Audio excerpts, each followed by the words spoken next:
Hello, welcome back to my kitchen. How you doing? Hope you're alright. Hope you had a great day or are going to have a great day. I don't know. How you doing? What's happening? We made marmalade the last time. It took forever. I enjoyed making it. It took about 10 hours though. I understand that not everyone will want to spend that much time making marmalade.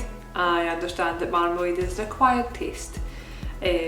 Much like lemon curd. So we're going to make jam, because who doesn't like jam? Like, who in their right mind doesn't like jam? Now I know that my comments are now going to be filled with loads of people telling me they don't like jam, as well as reminding me that my husband doesn't like jam, but I like jam. I know lots of people that do like jam. So this means that when I make this jam, it won't go to waste. Today's recipe should be super fast, super easy, super foolproof, right? The recipe we're going to use is actually on the packet of jam sugar. I'm covering up with my hands. Jam sugar. And on the side it gives you the recipe for jam. If you go to your supermarket and get jam sugar, it should have a recipe on it for strawberry jam. At the very, very bottom it does say, why not replace it? And that's what we're going to do. We're not going to make strawberry jam today. Today I'm going to make raspberry jam with a wee bit of blueberry. I eat quite a lot of raspberry jam. I'm a raspberry jam kind of guy. I put raspberry jam in things like cakes and toast and whatnot. Rather than putting strawberry jam, I don't really like strawberry jam. I feel like it's got too many big chunks. And as my Granny Kelly would say, you just want a flavourful paste. You don't want chunks, you just want a paste. And that's how I like my jam. Everyone's different. Jam is different for everyone, so just make it the way you want to make it, because this is basically a guide. I'm not really going to go too much into depth in this video about the sterilisation of jars, because I did that in a marmalade video. I'm just going to go ahead and sterilise the jars. If you don't know how to sterilise your jars and your lids, then go back to my marmalade video, which I'll put in the description, and we'll try and put in the eye. I've not figured out how to do that yet, but I'll do that, and if I can do that, I'll do it now. And yeah, go there, have a look at sterilisation, or look at anyone else's videos on sterilisation. Doesn't have to be mine. Be nice if it was mine, but doesn't have to be mine. Okay, so I'm going to show you the ingredients you're going to need for raspberry and blueberry jam. It's not a lot of ingredients, it's like 4, so go show you it now. Now, not to be funny or anything, but this is everything we need. We have a knob of butter. I don't really know how much a knob is. I just put like a big dollop of butter in there. We have our 1 kilo of jam sugar. And then we've got 800 grams of fruit. Whatever fruit you want to use, frozen or fresh, it really doesn't matter, just that's it. So I have 100 grams of blueberries and then 700 grams of raspberries. I just want to add a little bit of blueberries into my jam because I think it'll taste a bit nice. It'll add a little bit different colour, a little bit different texture, and I just fancy it. You know, that's just what I want to do. So this is basically it. Other than this, you're going to need a wooden spoon and a big pot. What I'm going to do now is take you over to the cooker and show you how you make jam. Alright, so this is the best I can do with like lighting, angles and stuff for the cooker, so it is what it is. So what you need to do is take all your fruit, put it in your pot, put your pot on a medium heat and just let it smoosh a little bit, and then we're going to add all of the sugar. On the packet it just says crush the strawberries with a potato masher and place them into a saucepan. So if you're using fresh fruit, do that, put all your fresh fruit in a pot and then mash them with a potato masher. I'm using frozen fruit, so I have to wait till it kind of heats up in the pot. So if you're using frozen fruit, shove your frozen fruit in the pot, wait till it goes soft and then mash it. Then it says add the jam sugar and heat gently, stir continuously until the sugar dissolves but do not allow to boil. After that point it says add the butter and keep stirring, increase the heat and bring it to the boil so it bubbles vigorously, rises in the pan and cannot be stirred down. Boil for 4 minutes, then only remove from the heat with a ladle into warm clean jars and cover. Okay, so for this I've got my sugar thermometer, which is upside down, sugar thermometer and potato masher. Sugar thermometer is going to go on when it's all kind of rolling boil, and it's going to allow me to know when the jam is jam. and allow me to know when to take it off. If you plan on making marmalades and jams and things like that and work with sugar, I fully recommend this. I think I got this for like £4 from Amazon, so I mean this is probably cheaper than like all the fruit and sugar and stuff, you know, so definitely worth it. There are tricks on how to test your jam if you don't have one of these. What you're supposed to do is, once you followed all the instructions and it's got to the rolling boil and you think it's time to take it off, get a teaspoon of the liquid, pour it onto a cold plate, leave it a couple of minutes and then tip the plate. If it runs, it's not ready. If you tip the plate and it doesn't run, then it's ready. But honestly, just save yourself the ball ache and just get one of these. It is well worth it. So, I don't know if you're able to see, but it is becoming a liquid now. At this point with your frozen fruit, I would put a masher to it and start mashing. The good thing with raspberries is they kind of obliterate themselves anyway, you don't really have to mash them, but we will.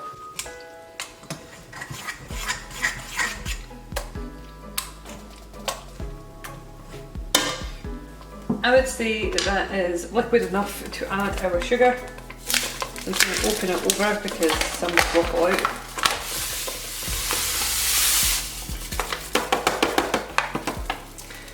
So you have to keep this on a gentle heat. I know mine says 7, but my cooker is pretty much cold all the way up to 7, and then 7 and 8 and 9 is when it gets hot. So you have to keep this at a gentle heat, not to boil it, but you're basically just trying to dissolve the sugar. Jam sugar is quite fine and you'll find that it probably does dissolve quite quickly. Now keep in mind that you do have to stir this continually as soon as the sugar's in there. You can't not stir it because it will stick and it will burn.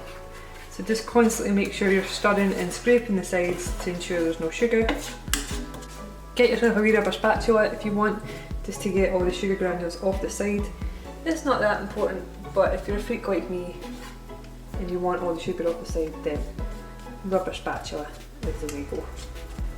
So it feels like the sugar is mostly dissolved in this. Once you get to this point, you can then add your knob of butter.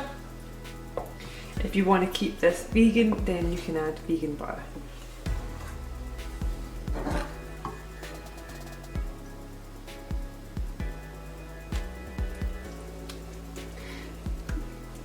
So if you wanted to make marmalade but thought it was far too much work, jam is the way to go. You can see already that I'm 10 steps ahead of myself where I would have been if I was making marmalade. So yeah, I think that if you want to make stuff like this, jam is the way forward. Okay, so now that the butter is dissolved, we can now increase the heat. And you want to bring it to a rolling boil. So at this point, I'm going to add my jam thermometer.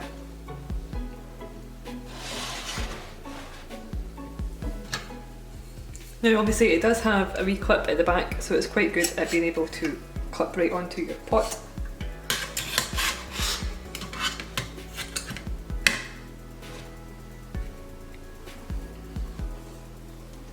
And just keep stirring to ensure it doesn't stick until it reaches that rolling boil, and then you just leave it alone.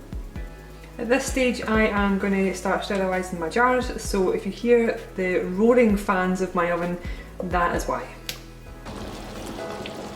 So it's on a rolling boil just now. I'm just stirring it to make sure nothing's sticking. My sugar thermometer is in to tell me what temperature it's at. And right now it's at 100 degrees Celsius. We're looking for it to be about 103, 104. We take it out. My thermometer has a wee arrow that says jam on it, so that's useful. So once it gets to that, you're good to go. You would take it off and then you would put it in jam jars. My jam lids are currently sterilising, my jam jars are currently sterilising in the oven in that direction. So we're almost done. At this stage I'm still trying to catch some blueberries that have managed to escape me. There's some sort of floating around there, but I'm okay with that because I like the idea of like spreading a wee blueberry on my toast or my pancakes or my scones or whatever. So yeah, that's no big deal. I just don't want too many, so I'm just trying to catch the odd one. See, look at this guy, he's managed to escape me. He's getting squished. Now you might be thinking to yourself, why would I want to make jam? Why would I want to do this? And honestly, because there's nothing more satisfying than using something that you made every day. It's like making your own butter or growing your own herbs. It's very, very satisfying, as well as it can make a really nice gift for someone who is a little bit older, because I find that grands and papas and old uncles and old aunts and things like that, people that are older than you tend to appreciate the effort that goes into these things. They tend to appreciate the older fashioned sense of things. So if you have someone in your family who is a bit old fashioned and you want to get them something for their birthday or Christmas or whatever, I fully recommend making some jam. So this is pretty much done.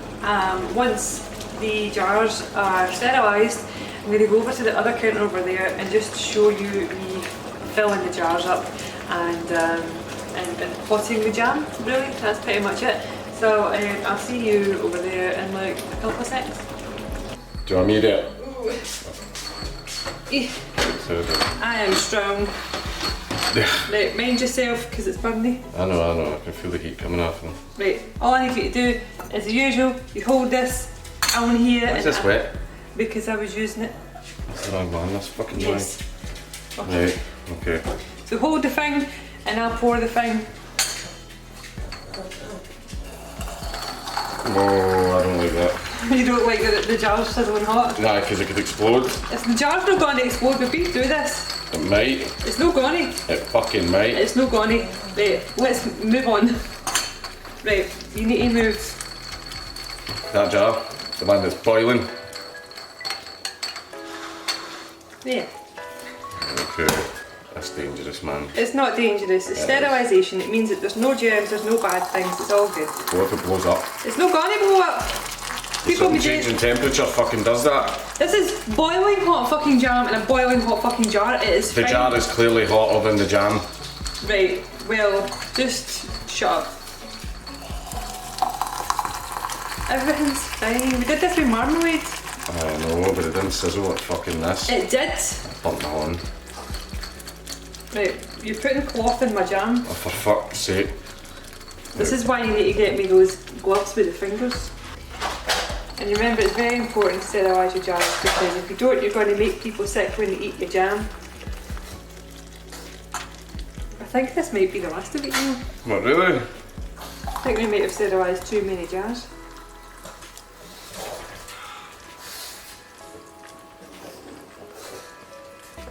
Now lid that bitch. Right, they're fine. They're fucking cunty, fucking clear. Is this even like in the right area? Oi.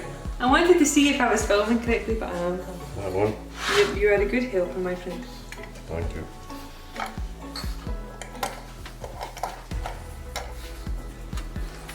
They look like really good jams. Can I have a tea towel? Voila. Yeah, because remember, you need to tip it upside down to sterilise the jar, the lid. Okay. So you just take it, I see that's doing that thing again. Oh, fuck. That's why I was testing it to see if it was on first. I screwed it on. I did.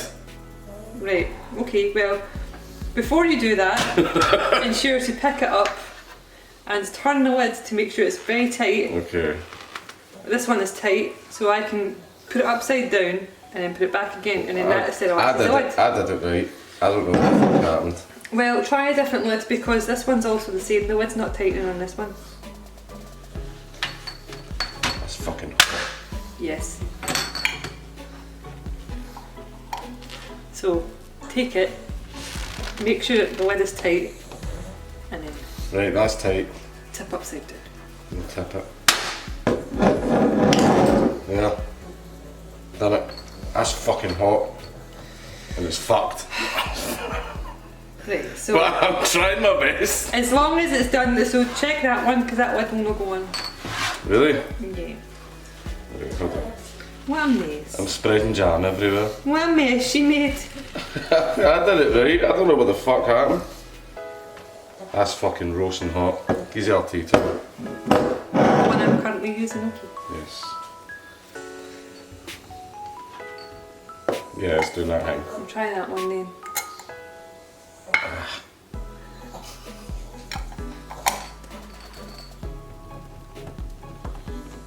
Yeah, that's on. Right. And then turn it. No, is it definitely on? Aye, it's on. Right, so can I have it? Look at you, no trusting me. It's just because, see if you tighten it like this first to ensure it and then do that, Okay. it means you're not going to burn the absolute crap out your hand like you did before, so I just wanted to do it for you. So, if you are like Marcus, and you make an absolute state of your jam jar because you didn't tighten the lid initially, then all you need to do is wait till it cools down and then cool it. We wash it, sorry, not cool it, wash it, it cools down and wash it. Shut up, Buddha. Right, Buddha's mocking me because I fucked up. You don't want my help then, no? The help is done. Thank you very much. You're fucking welcome. Oh, why are you swearing at me? There's absolutely no need. You don't even like jam. I know. But yeah, I helped. I'm a good man. My hands are all sticky and burnt. Sticky and burnt. Such is life. So we have a mess and we've got 5 jars of jam. We're going to leave these to cool down. I like to leave them overnight because I feel like that's more than enough time for them to be fully cool. So tomorrow when I wake up, I will record myself opening one of these and spin on a piece of toast and a piece of bread, like I did the last time with the marmalade. Now I have been trying the little dry bits of jam that had been on the plate that was next to the pot when I was stirring. It's very tasty, I must say, it's quite nice. So yeah, anyway, leave these to cool and I'll see you tomorrow. Hello, it's me again, the impatient person. It's been a few hours, but I forget that I have work tomorrow and, excuse me, I've got work tomorrow and there's no way that I'm going to try and film before I go to work. So I'm going to film it now.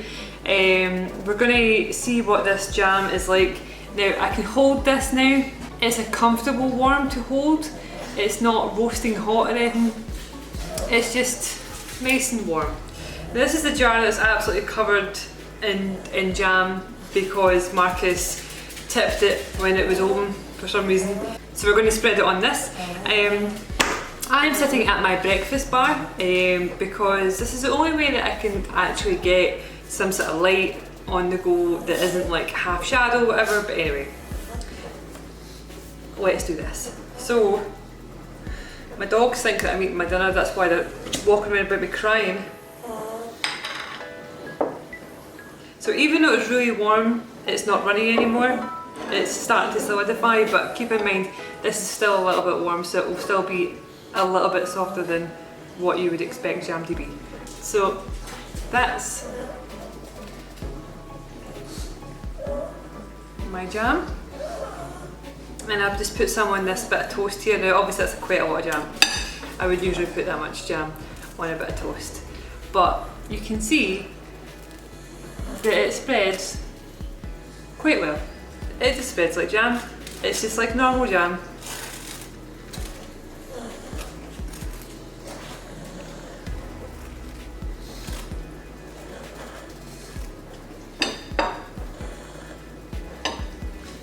So that is my jammy toast. Looks alright. Smells great. I'm very happy with myself.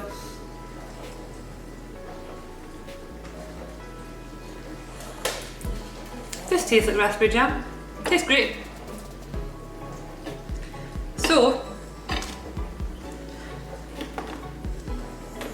to be consistent, we'll put some on a bit of bread, like I did with the marmalade. Even though this is still warm, it's pretty much also almost set, like, it is good. It does that thing where set jam sort of just rolls about first before it actually like gets spread down, but I don't know how to show you this, but there you go.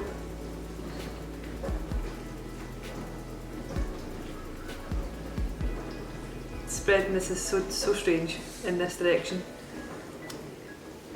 Yeah. Peace and jam.